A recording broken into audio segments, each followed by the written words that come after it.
এই গল্পটি একটি ভয়ঙ্কর চলচ্চিত্রের উপর ভিত্তি করে তৈরি, যা দেখে অনেকেই ভয়ে কেঁপে উঠেছেন।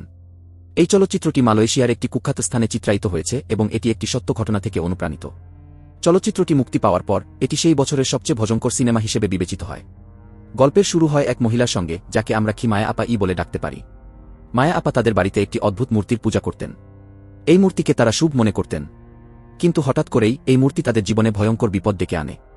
মায়া আপা অদ্ভুত অভিজ্ঞতার মুখোমুখি হতে থাকেন। সমস্যার সমাধান খুঁজতে তিনি এক অভিজ্ঞ ফকিরকে ডাকেন। ফকির সাহেব এসে মন্ত্র পাঠ করতে শুরু করেন। মন্ত্র পড়ার সঙ্গে সঙ্গে মায়া আপার শরীর অস্বাভাবিকভাবে কাঁপতে থাকে। তিনি উল্টোপাল্টা কথা বলতে থাকেন এবং মাঝে মাঝে ভয়ঙ্করভাবে চিৎকার করেন। ফকির সাহেব তাকে পবিত্র পানি পান করান। এরপর মায়া আপা শান্ত হন। পরে তিনি জানান সঠিক নিয়মে পূজা না করার জন্যই এই বিপত্তি ঘটেছে। ফকির সাহেব সেখানে উপস্থিত সবার উদ্দেশ্যে সতর্ক করে বলেন, কোনো অজানা জিনিস বা মূর্তির পূজা করা উচিত নয়, কারণ এটি আপনার জীবনে বড় ধরনের বিপদ ডেকে আনতে পারে। যখন রিয়া তার বাড়িতে ফিরল, তখন সে অবাক হয়ে দেখল যে তার প্রিয় পুতুলটি গায়েব হয়ে গেছে। এর মধ্যেই তার বাবা, যিনি জুয়ার নেশায় ডুবেছিলেন, বাড়ি ফিরে এলেন।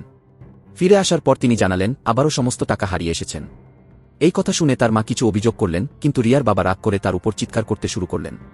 ঠিক তখনই হঠাৎ একটি অদৃশ্য শক্তি তাকে বিছানায় ফেলে দিল।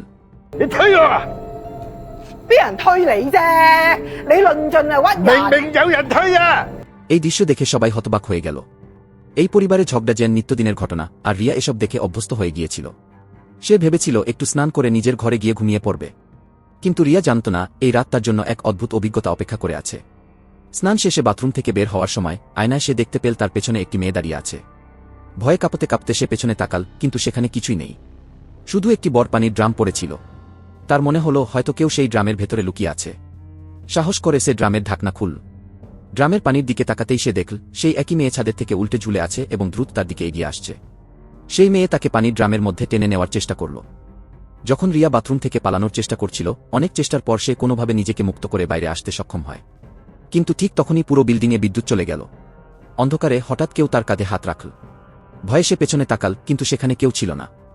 এই অদ্ভুত ঘটনাগুলোর পর রিয়া ভয় পেয়ে দ্রুত তার বাড়ির দিকে দৌড় দিল। যখন সে বাড়ির কাছাকাছি পৌঁছাল, ঠিক তখনই বিল্ডিংয়ে বিদ্যুৎ ফিরে এল, আর সেই সঙ্গে সব ভৌতিক ঘটনাও হঠাৎ বন্ধ হয়ে গেল। এই ঘটনার পর রিয়ার পরিবার সিদ্ধান্ত নিল তারা সেদিন রাতেই বাড়ি ছেড়ে অন্য কোথাও চলে যাবে এবং আর কখনো সেই বাড়িতে ফিরে আসবে না। কিন্তু রিয়ার জন্য সমস্যাগুলো এখানেই শেষ হয়নি। পরের দিন তার কারখানায় কাজ করা সবাই এই ঘটনার কথা জেনে গেল। অনেকেই তার থেকে দূরত্ব বজায় রাখতে শুরু করল, আর কেউ কেউ তাকে কি অপজয়ী বলে অভিহিত করল। রিয়ার কর্মস্থলে তাকে সবসময় অপদস্থ করত এক মহিলা, শালিনী। এই ঘটনাকে আরও বাড়িয়ে শালিনী রিয়ার পরিবারকে দুর্ভাগা এবং তাদের কুকর্মের জন্য এসব হচ্ছে বলে প্রচার করল। শালিনী এমনকি বলল রিয়ার পরিবারের দোষের জন্যই এসব ভয়ঙ্কর ঘটনা ঘটছে। এটা শুনে রিয়ার ভেতরের ক্ষোভ বেরিয়ে আসার উপক্রম হল, কিন্তু তার শান্ত ও দুর্বল স্বভাবের কারণে সে বিতর্কে হেরে গিয়ে চুপ করে গেল। এক রাতে যখন অজয় সবসময়কার মতো কারখানা থেকে সবার শেষে বের হচ্ছিল, হঠাৎ কেউ তার উপর আক্রমণ করল। যখন তার জ্ঞান ফিরে এল, সে নিজেকে কারখানার মালিকের অফিসে অস্বস্তিকর অবস্থায় পেল।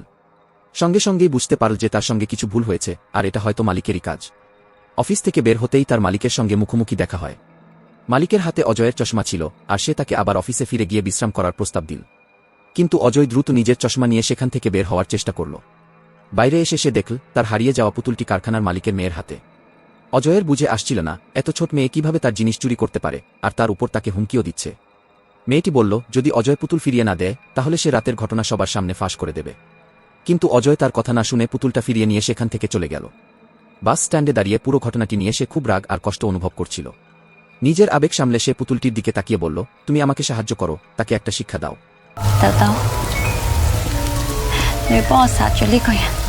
তার কথা শেষ হতেই হঠাৎ একটি ট্রাক তার খুব কাছ থেকে দ্রুতগতিতে চলে গেল, আর সে অল্পের জন্য রক্ষা পেল। হঠাৎ ঘটে যাওয়া ঘটনায় অজয় এতটাই ভয় পেয়ে গিয়েছিল যে বুঝতেই পারেনি তার পুতুলটি মাটিতে পড়ে গেছে। যখন তার জ্ঞান ফিরল, ততক্ষণে তার মা তাকে সেখান থেকে টেনে নিয়ে গেছেন। অন্যদিকে ট্রাক চালকও এই ঘটনায় হতভম্ব আর ভীত ছিল। তার পুরনো ট্রাকটি দীর্ঘদিন ধরে খারাপ অবস্থায় ছিল এবং সে তার মেরামত করাতে পারছিল না। ট্রাকের সবকিছুতেই শব্দ হতো, কিন্তু হর্ন কাজ করত না। এখন সে কি করবে তা ভেবে পাচ্ছিল না, কারণ নতুন গাড়ি কেনার মতো তার কাছে টাকা ছিল না।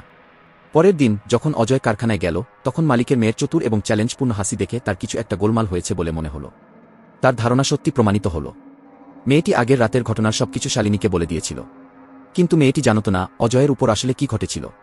শালিনী এই ঘটনাটি নিজের মতো করে বিকৃত করে ছড়িয়ে দিল, আর অজয়কে এমন একজন হিসেবে উপস্থাপন করল যে নাকি মালিকের সাথে চাটুকারিতা করে সুবিধা নেওয়ার চেষ্টা করেছে। অজয় এই মিথ্যা গল্পে ক্ষিপ্ত হয়ে শালিনীকে সতর্ক করল যে যদি সে এমন কিছু আবার করে, তাহলে তার বিরুদ্ধে ব্যবস্থা নেবে। কিন্তু শালিনী তার সতর্কতাকে মজার ছলে উড়িয়ে দিল। এই সব কিছুর মাঝেই অজয়ের সবচেয়ে বড় চিন্তা ছিল তার হারানো পুতুল। একদিন একটি স্মার্ট এবং আনন্দময় স্বভাবের ছেলেকে অজয়ের সামনে দেখা গেল, যার হাতে ছিল তার হারানো পুতুল। ছেলেটি ছিল শিবাংশু, যে আগের রাতে ট্রাক চালাচ্ছিল এবং অজয়কে প্রায় ধাক্কা দিয়ে ফেলেছিল। অবাক করার মতো বিষয় ছিল, শিবাংশু আর অজয় স্কুলের পুরনো বন্ধু। এত বছর পর দেখা হওয়ায় অজয় তার অনেক গোপন কথা শিবাংশের সঙ্গে ভাগ করে নিল। অজয় যখন তার বন্ধু শিবাংশুকে সাম্প্রতিক ভয়ঙ্কর ঘটনাগুলো সম্পর্কে বলল, তখন তার মনে হচ্ছিল কেউই তার কথা বিশ্বাস করবে না। কিন্তু শিবাংশু তার সব কথা বিশ্বাস করল। এটা দেখে অজয় খুব আবেগপ্রবণ হয়ে পড়ল। তবে তার এই স্বস্তি বেশি সময় স্থায়ী হল না, কারণ ঘরে নতুন নতুন বিপদ দেখা দিতে শুরু করল। প্রথমে তার মায়ের চাকরি চলে গেল এবং বাড়ির মালিক ভাড়ার জন্য চাপ দিতে শুরু করল। মা আর বোন এই সমস্যাগুলো থেকে বেরিয়ে আসার উপায় খুঁজছিল। ঠিক তখনই অজয়ের জুয়া খেলার নেশাগ্রস্ত বাবা আবার সব টাকা হারিয়ে ফেল। রাগে বাবা অজয়ের সেই প্রিয় পুতুল, যেটা সে সবসময় সঙ্গে রাখত, বাইরে ছুড়ে ফেলে দিল। এখানেই শেষ নয়, বাবা অজয়ের কাছে টাকা দাবি করল এবং যখন অজয় টাকা দিতে অস্বীকার করল, তখন বাবার রাগ মেয়ের উপর গিয়ে পড়ল। বাবা এক হাতে অজয়ের গলা চেপে ধরে এটিএমের পাসওয়ার্ড বলার হুমকি দিল। পরে যখন সে আবার জুয়া খেলতে বেরোনোর প্রস্তুতি নিচ্ছিল, তখন তার মার আগে পূজার জন্য রাখা মূর্তিটা তুলে ছুড়ে ফেলে দিলেন। তিনি চিৎকার করে বললেন, এই বাড়িতে আর কোনো মূর্তি নয়, আমাদের সত্যিকারের পরিবর্তনের প্রয়োজন। কিন্তু বাবা তার কথাকে একদমই পাত্তা দিলেন না এবং কার্ড নিয়ে বেরিয়ে গেলেন। ঠিক তখনই অজয়ের নজর তার বাবার পিঠের দিকে গেল। ভয়ে তার শরীর ঠান্ডা হয়ে গেল। সে দেখল তার বাবার পিঠে একটি ছোট মেয়ের মতো ছায়া লেপ্টে আছে। সেই রাতে অজয়ের বাবা আবার পুরো টাকা জুজাতে হারিয়ে ফেলেন। রাগ এবং হতাশায় তিনি মদ খেতে শুরু করেন, কিন্তু তার কোনো ধারণাই ছিল না যে ঘরে অনেকগুলো পিঁপড়া ঢুকে পড়ছে। শেষমেশ সেই পিঁপড়াগুলো তার মুখেও ঢুকে যায়। অন্যদিকে অজয় তার বাবার কাছ থেকে টাকা কেড়ে নেওয়ার কারণে দারুণ সমস্যায় পড়ে। বাড়ি ভাড়া দিতে হলে তাকে আরও টাকা জোগাড় করতে হবে। সে ভাবল, বাড়ির একটি খালি ঘর ভাড়া দিয়ে কিছু টাকা উপার্জন করা যেতে পারে। তাই খরচ বাঁচানোর জন্য সে তার ফ্যাক্টরির প্রিন্টার ব্যবহার করে কিছু বিজ্ঞাপন ছাপিয়ে নিল। কিন্তু যখন সে ফ্যাক্টরি থেকে বের হতে যাচ্ছিল, তখন হঠাৎ একটি ছোট মেয়ের মতো ভয়ঙ্কর ছায়া দেখতে পেল। ভয়ে সে সেখান থেকে দৌড়ে পালিয়ে যায়। যদিও সেই ছায়ার আচরণ এমন ছিল যে মনে হচ্ছিল ছায়া তাকে ক্ষতি করতে চায় না, বরং তার ইঙ্গিত যেন এটাই ছিল যে সে তার জুয়ারি বাবার সমস্যার সমাধান করে দিয়েছে। কিন্তু এই বিষয়গুলো সম্পর্কে অজয়ের কোনো ধারণাই ছিল না। সে শুধু দৌড়াতে থাকে এবং থামে তখনই যখন বুঝতে পারে কেউ আর তাকে অনুসরণ করছে না। পরদিন অজয় বিজ্ঞাপন লাগিয়ে ভাড়াটে খোঁজার কাজ শুরু করে। তার একদমই আশা ছিল না যে প্রথম ভাড়াটে হবে তার পুরনো স্কুলের বন্ধু শিবাংশ।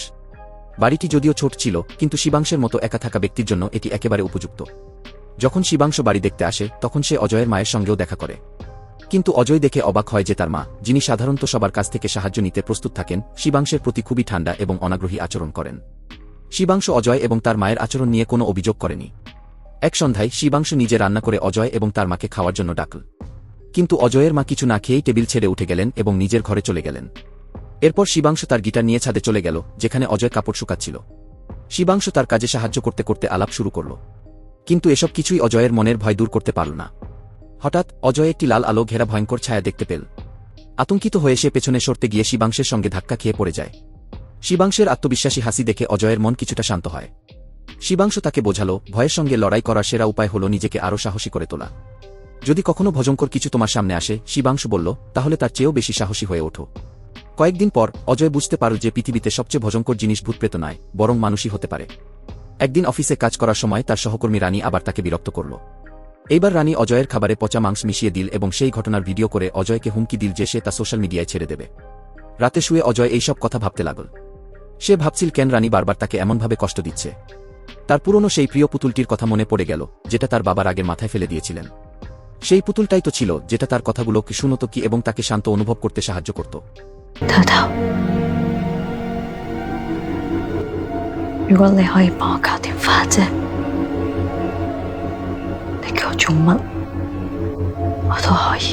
একদিন অজয় ভগবানের কাছে প্রার্থনা করল, আপনি যদি আমাকে সাহায্য করেন, তাহলে আমি নিজেকে আরও ভালো মানুষ বানানোর চেষ্টা করব। কিন্তু অজয় ভাবতেও পারেনি যে তার প্রার্থনা এত দ্রুত ফল দেবে।